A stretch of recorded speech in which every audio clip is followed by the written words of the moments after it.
Welcome to Diagnosing Dx, the podcast giving diagnostics the platform it deserves. While therapeutics and devices often take centre stage, diagnostics is the engine driving precision medicine. I'm your host, David Philby, and each week we spotlight the innovators, breakthroughs, and real-world challenges shaping the future of DX. In this episode of Diagnosing Dx, I'm joined by Tammy Crawford and Holly Ahern from Aces Diagnostics, a company building what could become the first highly accurate test across all stages of Lyme disease. We unpack why early Lyme is so frequently missed, the myth of the bullseye rash, and how AI is transforming a complex immune signature into a single actionable result. This is a story of science, conviction, and why FDA approval still matters in diagnostics. Welcome to the show this week. We have Tammy and Holly. Welcome to the show. How are you guys? Good. Very good. Thank you. Awesome. I'm really excited to get into this one actually, because I think when we first touched base, Holly, it was yourself and I was learning from you guys the realities of the standard of care within Lyme disease and detecting Lyme disease.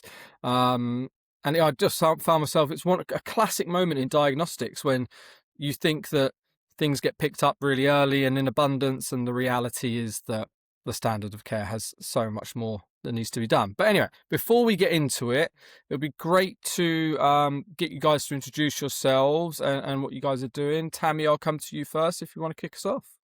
Sure. My name is Tammy Crawford. I'm the CEO of Aces Diagnostics.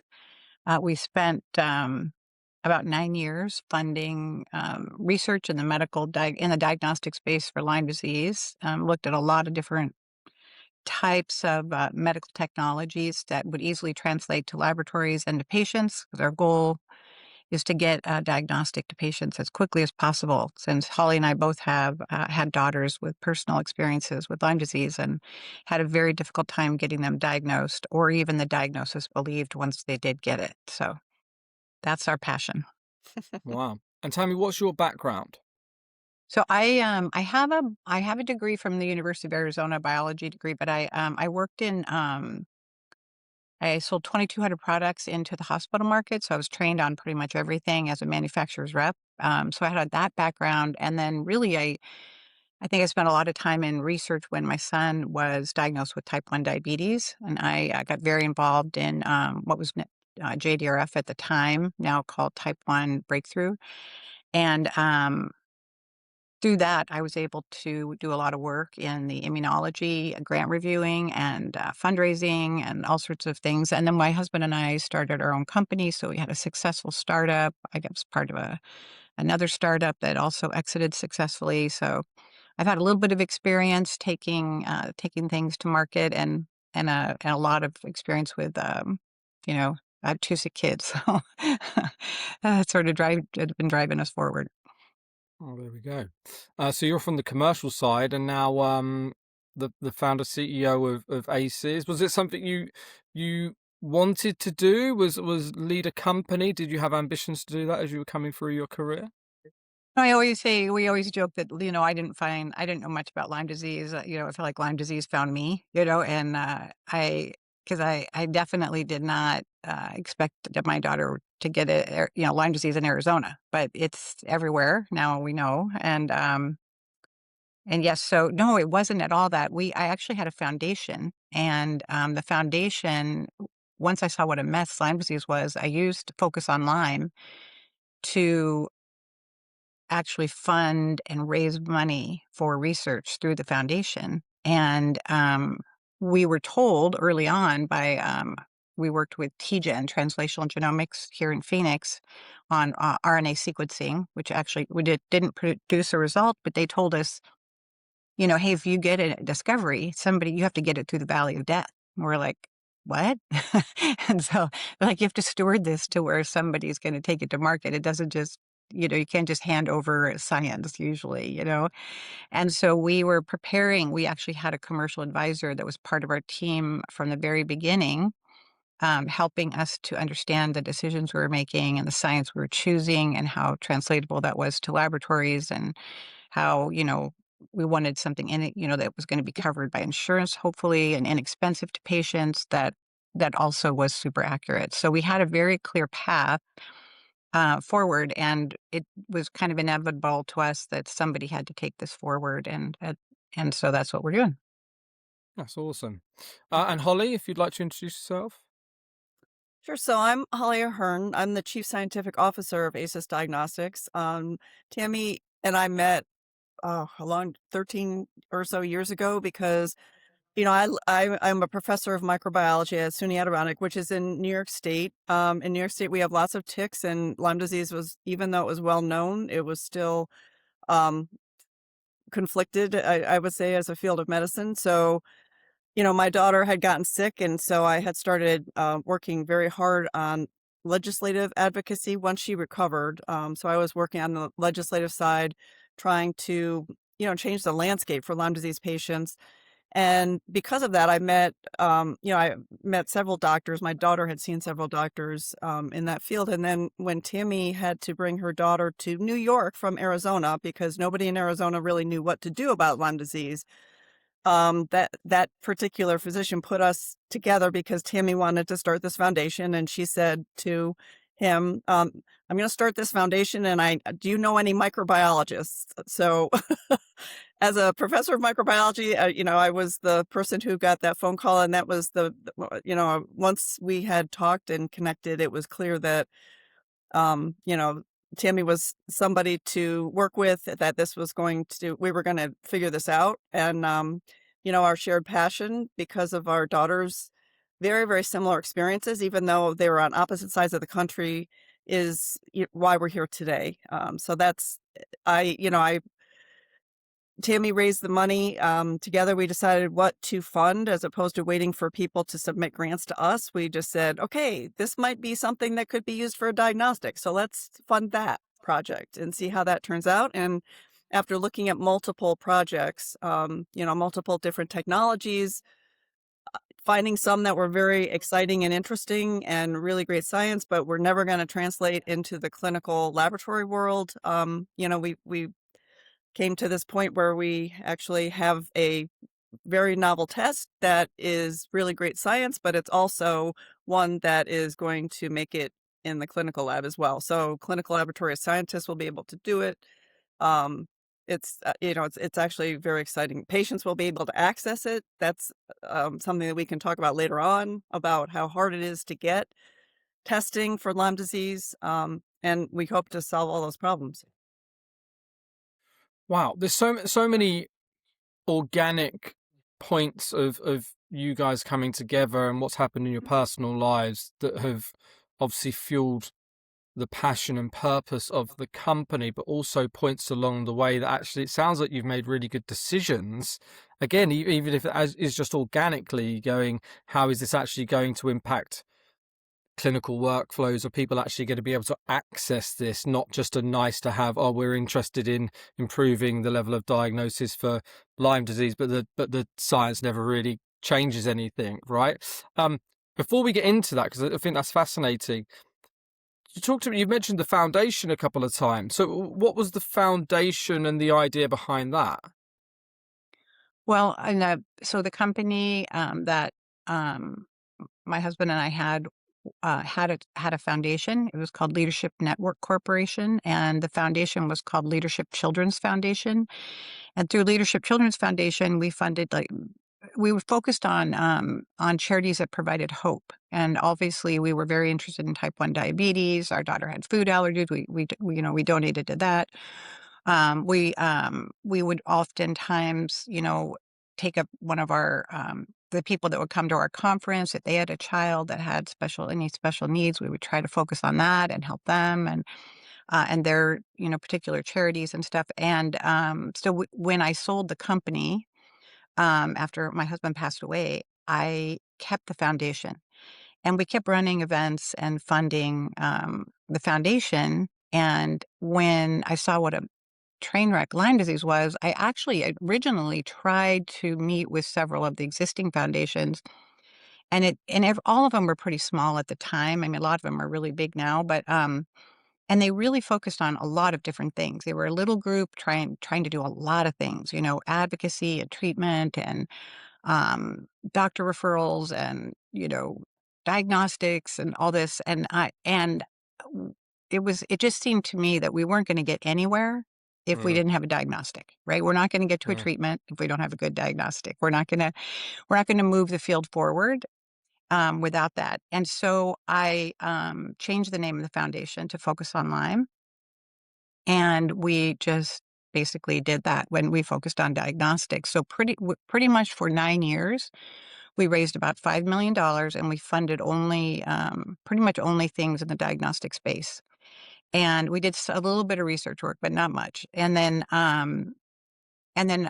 it was a unique, another one of maybe organic things like you're speaking about, where Monica Embers, who's our chief research officer, she's at Tulane.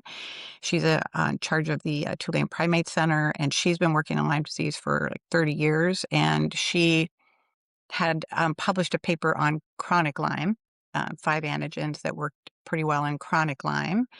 But we had spent our time working in early diagnosis because we felt that if you could prevent somebody from becoming chronic, then that was a really important space to be in. And so she invited me to be on the HHS working group with her. And we analyzed the diagnostics, not only that existed, but anything that we could find that was coming into the market. We signed NDAs, we interviewed people. We were trying to do a big sweeping analysis of the diagnostic space. And the conclusion was that there was no diagnostic that covered, all stages of Lyme disease, nor did it really do a very good job at any stage in what existed or what was coming. And that's when I said to Monica, we should combine what we've done, our early work with your late work, and see what we find. And by putting all of those biomarkers together, we ended up with a test that's over 90% accurate across all stages of Lyme disease. And that work took a long time to really come to fruition. I mean, we've been in the laboratory for a while, but I would say the whole process for us was about 4 years. And Monica, much longer, I think, has been working on all this. But yeah, so that's how we ended up with the test that we now call Lyme-Seq. mm. You've mentioned the dire straits of the current process in terms of diagnosing Lyme disease. Where is it, and where has it been as we sit here in terms of how bad it is to detect early Lyme disease? Yeah. That's So Holly's space. yeah, Hmm. one of the I don't want to call it a myth because it's not a myth, but one of the um, dogmas, if you will, of Lyme disease diagnosis is that if you get bitten by a tick and you get Lyme disease from that tick, there's going to be this very characteristic rash that shows up most of the time that will be an indication that the patient has this disease, and then the doctor would be able to immediately prescribe antibiotics to treat that patient. And I call it a myth because the reality is, the perception was 70 to 80% of cases start off with this EM rash. It's an erythema migrans rash, which is abbreviated EM. It's a very characteristic rash. It looks like a bullseye. If it shows up, that's great because that means you have Lyme disease. It's a pretty distinct clinical marker for this disease. However, the reality is that does not show up anywhere as near 70 to 80% of the time. Women are far less likely to develop a classic EM rash than are men. Children also are less likely to develop an EM rash. The most common type of rash is actually a red raised spreading rash, which if you've ever been bitten by a spider, that's the kind of rash that you would get, or the people that have, very strong reactions to mosquito bites or other, even bee stings, right? Um, so, and the reality is it's only 10% of the time that EM rash is actually a perfect bullseye that a doctor would look at and say, "Oh yeah, that's definitely Lyme disease." And the guidelines actually stipulate that if you see an EM rash, like in Arizona, for example, if you see an EM rash in New York State, it's Lyme disease. If you see an EM rash in Arizona, there's no Lyme in Arizona, so therefore we don't do anything about that, right? So this idea that Lyme is endemic in certain parts of our country and also the world, I will say, versus other parts that don't have to worry about Lyme at all, is a very false assumption and a very dangerous one too. So I call it, if you're the lucky winner of the EM rash, you get the diagnosis, you get the antibiotic treatment. If you don't, that's where things get complicated. And I'm saying that from the perspective of a mother whose daughter did not get an EM rash. Tammy's daughter didn't get an EM rash, got actually, like a full body rash, had a whole different type of reaction to it. And that is a very significant issue because there is no other way to diagnose Lyme early. There's no diagnostic test available that will allow uh, a doctor to say, well, this is Lyme disease. And so the current standard is if there's no rash and there's no other symptoms, then we'll just wait and watch.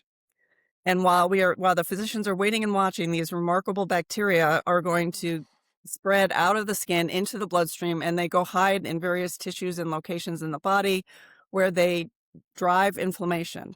And so now you have sort of a nonspecific inflammatory condition underway, and that often gets misdiagnosed as the flu, or depending on how far down the line you are, it can be diagnosed as autoimmune diseases like fibromyalgia or even MS.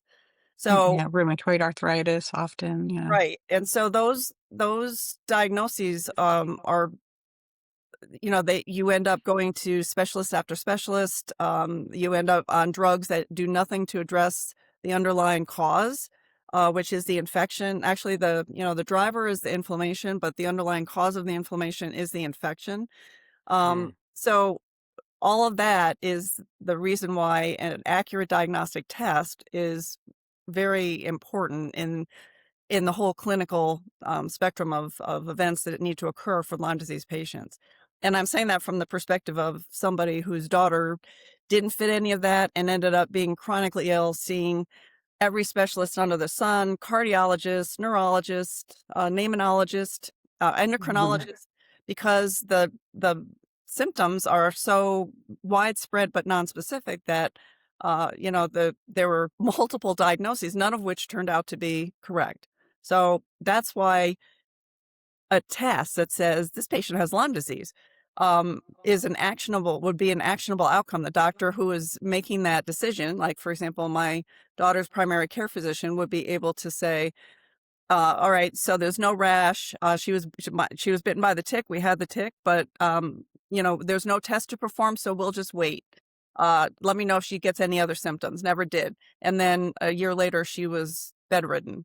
So that part is why we feel very strongly that the first thing that has to happen is an accurate diagnostic test, because that will drive accurate treatment, effective treatment, so that nobody else will have to go through that experience. I think this is what I was saying at the top of the show about learning so much. I just feel like sometimes it's so baffling to sort of just to be told how testing doesn't even exist and how misdiagnosed people can be and how long it goes on for and how many experts can be involved. And then ultimately I always end up back at the same place, that it doesn't matter what kind of diagnostic you're trying to bring to market, education and awareness are one of the biggest challenges you have for a successful diagnostic company to go on and thrive. But Holly, that's probably a nice point to sort of more go into what is the Aces science that you guys are bringing to market?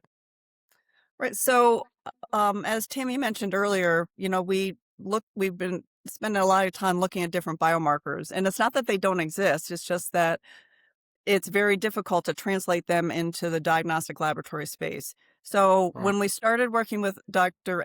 Monica Embers, she had profiled the total immune response to Borrelia, the Lyme disease infection, using non-human primates. So she had looked at what happens when, from day one, you're infected. What antibodies does your body produce? What profile of them? How long do they last? Because the immune response varies over time with this particular disease as well. So she had published in 2016 a paper describing what she called the 5-antigen panel, which actually had pretty high sensitivity and specificity, but it was better in the later stages of the disease. Okay, so current serological tests for Lyme disease are not totally inaccurate in the later stages, but not very good in the early stages. And so we did the same thing. Well, not the same thing. We actually did an agnostic immune system profiling using human serum to do the same sort of thing. So in different stages of Lyme, we had the way this worked was to just synthesize peptides, random short sequence peptides, put them on a chip, hundreds of thousands of them actually, and then just put patient serum over them and say what's binding here, so what antibodies or what antigens are being recognized, what little tiny peptides are being recognized by the immune system in a totally agnostic fashion. No presumptions. We're not looking at Borrelia antigens. We're not looking at, anything known. It was just what's going on with the immune system. And from that, we actually developed a whole profile of, seriously a signature, if you will, of different peptides that would distinguish Lyme from not Lyme. However, it was a test that it was very novel. It wasn't a diagnostic test. It was a scientific technology. So the reality is we'd have to invent equipment and convince clinical laboratories that they needed to buy this very expensive piece of equipment, and all of which certainly could be done. We have engineers for that, but as I remember making that argument at certain points. But the reality is, it would take years, if not decades, to be able to do that, and then this new instrument would have to go through regulatory approval. So it just wasn't realistic. However, they did give us a list of peptides that were strongly recognized by our immune systems in response to Lyme disease. And so we looked across different stages of infection and found, we had probably started with 100, narrowed those down to basically our top 5. And that's what we combined with Dr. Embers' 5 antigen panel, because hers did a very good job in later Lyme. Ours was better in early Lyme. And so we combined those two together. And the secret sauce here is that as opposed to, this being a standard immunoassay where, you look at specific wells and it gives you a response, the reactivity is interpreted by a machine learning based algorithm. So we have trained an algorithm to do what that peptide array did, which is basically to distinguish between Lyme and not Lyme, and give an outcome that is singular.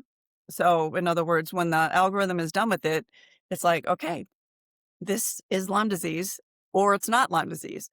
One single result that can be actionable by a healthcare provider. And I'm saying actionable because currently when the tests are serologic, they're detecting antibodies, a limited set of them that they've been looking at for the past 40 years. When the result is provided, it's, according to the interpretation criteria, it's positive or it's negative. But then they give you the result of that test, and the interpretation standard, literally requires a PhD just to be able to interpret. If the tests are done separately, so IgM is done separately from IgG. If it's IgM, but you didn't see the tick and it's been more than 30 days, that's a false positive. If it's IgG, it means that you had exposure, but nobody knows when. So would antibiotics be effective at that point? So these are the limitations of the current testing. Physicians look at that and they don't know what to do.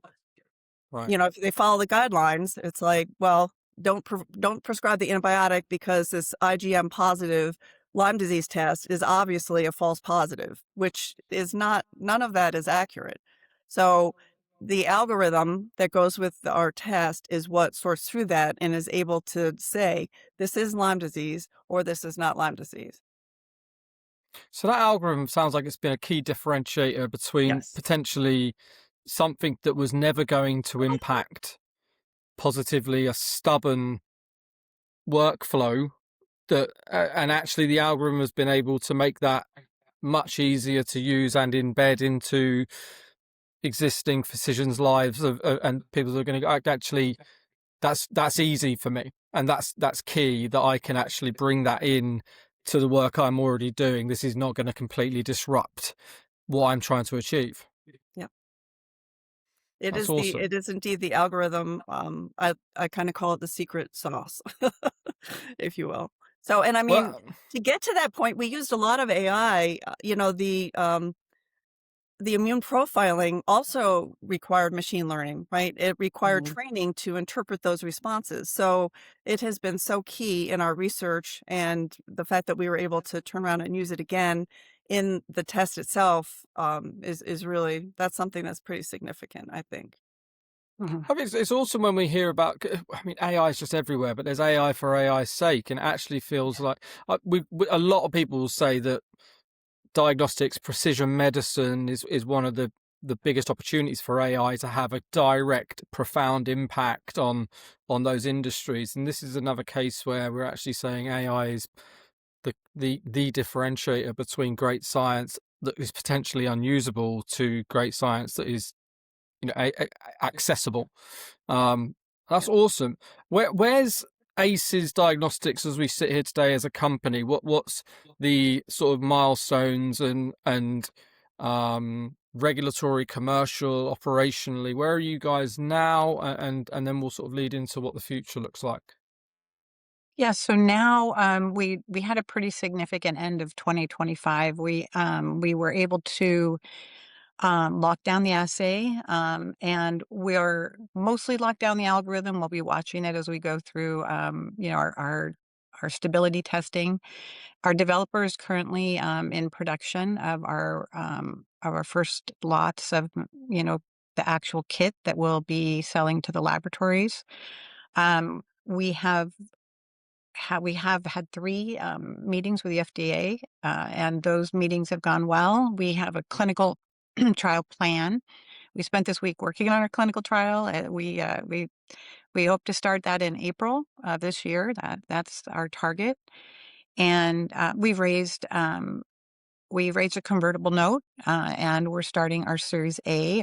We're raising 6 million for Series A, and that will get us to commercialization, which and our marketing and sales team, we bring them on at that point.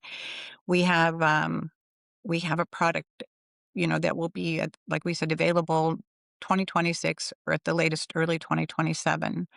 So we're excited. We've also done a like a health economic type study where we hired a company to look at the difference between the standard of care and the false negatives that we see, and the misdiagnosis and the treatment gaps. And they came back with a very significant figure that we would be able to save insurance companies about 4 billion a year. And that's mostly because of, like Holly was saying, all the testing that happens when you don't know what you have. So like my daughter had MRIs, spinal taps. We saw a specialist in an arthritis specialist. CAT scans, and all that's covered by insurance. Yeah. And all they need to do is one test. And the nice thing I think about what our research has done also, which was important to Holly and I, is we've looked at 77 lookalike diseases, and so we know we don't cross-react with the most common lookalike diseases. So that helps the physician. So if you get a negative Lyme test, it gives them confidence to go out and search for what is actually wrong with you, and not just guess maybe it's Lyme and here's antibiotics or whatever. Was there a point where you considered operating through the quite fashionable LDT setup versus running clinical trials and trying to gain FDA approval? Yeah, it was really more for us a strategic decision to not be an LDT. We've seen a lot of LDTs come up in the Lyme space, and they don't necessarily good press or good traction with mainstream medicine. And we really see that as a huge gap. Like if you're, our main I guess the people who will be, ordering this test will be, the frontline doctors, which are really like ER, urgent care, family practice, pediatrics. Those people, we just want to provide a check the box opportunity for them, Hmm. that it's part of a list, a menu of what they're already ordering to check on this patient, whether they're looking for influenza or inflammatory markers, or whatever they're looking for. We would just want to be on that menu, part of their rule it in or rule it out sort of differential diagnosis, because right now, if you can do that, you can order the standard testing, which we know is not super accurate, or you can go through an LDT, which you don't know for sure if they're really accurate because there's not a ton of data on a lot of them, and a lot of them also are complicated. There are separate forms and boxes, and doctor has to go online and order it, or you have to go online and order it. I mean, there's just a lot of barriers that I think make it difficult. And mainly, Lyme is controversial. So we have a paper that's submitted currently at Nature, and we want FDA clearance because we want solid science and proof that what we're saying is true. So I just don't. Right. We didn't even want to take a chance. Yeah. Does it change the commercial strategy in terms of if you go through the clinical trial route, get FDA approval, um, does it change the commercial strategy thereafter in that you're more likely to partner with existing, lab setups and large distribution, or do you intend to sort of then go still to maybe direct to healthcare systems? I mean, our plan, our plan is to get this as widely accepted as possible. Hmm. And we see a couple paths to do that. One is licensing the technology to other platforms, Right. and having it available to, other companies to use. And then also working through a distribution network that already has a sales force that's currently calling on laboratories Right. and giving them something else to add to their menu. Yeah, that's really kind of how we see ourselves, moving out into the market. I mean, we're very open to partnering with anyone that would, wants to, learn about the space or be in the space, or is currently, has a diagnostic that they want to have a better one. I mean, we are having some of those conversations currently. So we're very open to that. Our goal is to get this to patients and, and, Yeah. and physicians, obviously, so that they can get the right kind of care and treatment. Yeah, that makes sense. Tammy, you come across as a really entrepreneurial person because you've set up foundations for, in the past, and now you're leading a company that's about to raise Series A. Um, but with a commercial background, and you've been out there selling, in your early career, do you look forward to the commercialization of a product? Is that something that reminds you of your past, and you sort of look forward to that period of the company? Yes, I mean, I think the thing that I'm really happy that I'm comfortable with it, that I've done Hmm. it. I've worked with distributors. I understand what it's like to be the manufacturer's rep. I've done that. So, I don't find it intimidating at all, but yeah, I'm excited. I think a big part of this is I've said this from the very beginning, that this is a little bit more like a religious crusade than a sales job, because we're changing the belief system of some of the people, and the way to do that is with science, right? That's why the paper matters. That's why the FDA clearance matters. They're not gonna just believe us because we say so. They're gonna hopefully believe us because we can prove it. Hmm. So, Yeah. And how does the reimbursement pathway look? Are you excited about the ability to get wide scale coverage for the test? yes, I mean, we just, in fact, last night, Holly and I were reading through the analysis. We had 3 payer interviews through the third-party company that I mentioned did an analysis on our test, Hmm. and the payer feedback from them was very good. I mean, they did not see the barrier. So the current testing, you have to do a lot of people do 4 tests to get to where our 1 test is, and the 4 tests aren't even as high sensitivity and specificity as our 1 test. And the 4 tests, a lot of versions of that are around $65, and our test will be $225. So that they did not even see that as a barrier, at all, that to coverage. They were like, "You don't need prior approvals, you don't." They just did not even see that as a blip on the radar screen. And we have all the data to show, lots and lots of data, which we've provided to this company, that shows how important it is, and how much money it saves. So yeah, no, I don't think we're gonna have any issue, as far as coverage. And they, What's just to add to that, they they did understand that, by accurately diagnosing and treating Lyme disease at an earlier stage, that they would be saving money, because there would be less specialist visits, and also what I like this term, diagnostic churn, as Tammy was mm, mentioning. The never ending tests for this, for that, trying to figure out what exactly is wrong with the patient when actually it's Lyme disease. So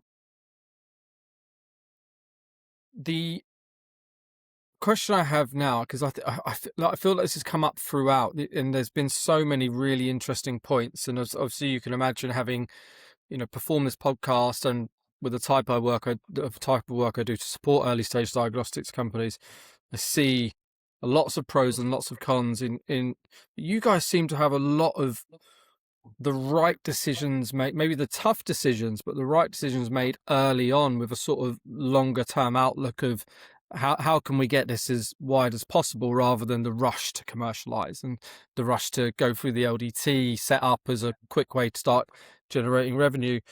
But what is it that you guys think is the sort of secret sauce that's really going to make Aces a successful company in the future? I think it's going to be the people the people that have been affected by Lyme or know people who have been affected by Lyme disease. I remember reading this probably like 10 years ago. It was an opinion piece, but it said, if you don't have Lyme disease or know someone that has Lyme disease, you will. So the disease is on the rise. Mm, It's just from the short time I've been in the field with Holly, it's changed. The numbers have changed by a gigantic amount. And the CDC recognizes that over 500,000 people are being, affected by Lyme disease per year in the United States alone. There's 5 million tests sold in the United States each year, and that about the same in Europe. And that's really our market. And those, that the awareness has gone way up. I mean, you've probably seen the stars that have come out saying, like Justin Timberlake saying he's had Lyme disease, and Avril Lavigne and Justin Bieber. I mean, there's just a huge laundry list of people that have been coming forward. Bella Hadid. I mean, those people have really, those guys have, millions of followers. And so I think there's sort of this holy grail of, I think COVID was helpful in people understanding Lyme disease. And I think the awareness is big now and only going to grow and swell. And I really do think the people will drive the test. They'll be asking for it. We get inquiries almost every day from the tiny bit of, press that we've had right. from all over the world asking for the diagnostic. Laboratories, doctors, clinics, individuals, parents. I mean, it's just endless. So there's a gap. The unmet need it sounds profound, but I love Mhm. that you guys have met and driven this and raised capital through a foundation for the research into something that has personally impacted your lives. That purpose behind any research, drives that passion and work ethic. But then the focus on impacting clinical workflows is super intelligent. It goes beyond science, right? It's about actual impact and actually making a change, chasing the FDA approval and not the low-hanging fruit of the LDT, and then also having a commercial strategy that has no ego and is focused on bringing the test into patients' access as widely as possible. I think there's so many of these points, maybe one or two, but so many of these points get missed by early diagnostics companies. And it sounds like even though you're about to raise your Series A, it just feels like you've got a really robust direction in place and you really know where you're facing. And I love it when I speak to diagnostics companies and they're able to portray that. It's not always the Thank you. case, unfortunately. But Yeah. there's so much that's been really thoroughly thought through and well planned, and I think that's awesome. We have to give credit to our chief business officer, Todd Snowden, who's been with us for 10 years this March. Mm, And we had nothing, but he kept whatever we were looking at as far as technologies, he kept filtering it with us through getting this to market. And one of the interesting things I think Holly and I have learned is just a huge barrier to entry that extra equipment requires. So we are not, you don't need equipment. I mean, we're on the Luminex 200 machine, and that's in most reference laboratories around the world. They're available. So I think not all they have to do is what they've already doing, and they buy a kit and they run the test. So it's not a big capital expenditure, or we don't take up space that you don't already Yeah. have. So all of that helps. I think it helps a lot. I guess my final question for you guys, obviously it's a big year for you, raising Series A, funding a clinical trial and aiming for the FDA approval. What's your objective overview of the diagnostics market, and where we are coming into 2026, and the ease of access to capital? Yeah, we've been to a few, we just went to a JP Morgan update on Wednesday this week.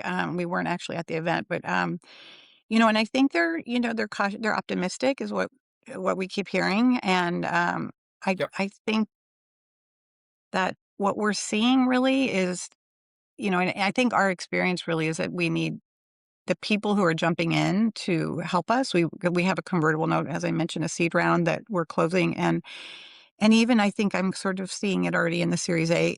It's people who have a personal connection of some sort seem to be the most interested, no matter what the funding scenario. So we're Right. looking at family foundations and VCs, and I mean we're trying our best to build the structure so that we've de-risked the project as much as possible for our future partners or investors, and I think we've done that as successfully as we can. But I don't. What we're hearing is that the market's opening up, and we shouldn't be struggling too much to get through this process. So Good. Healthy optimism. That's what we want in diagnostics. yeah, Tammy, Holly, thank you so much for coming on and sharing the story. It's a really exciting one, and one thank that you, the David. whole diagnostics industry should be rooting for. You've got such an exciting year ahead. This time next year, we could be talking about, the capacity of testing, and how much it's in patients' hands, which would just be super exciting. So I wish you all the best for the year, but thank you so much for coming on and telling the story. Thank you for having us. Thank you so much. Yep. Thank you, David, for your interest. Thank you.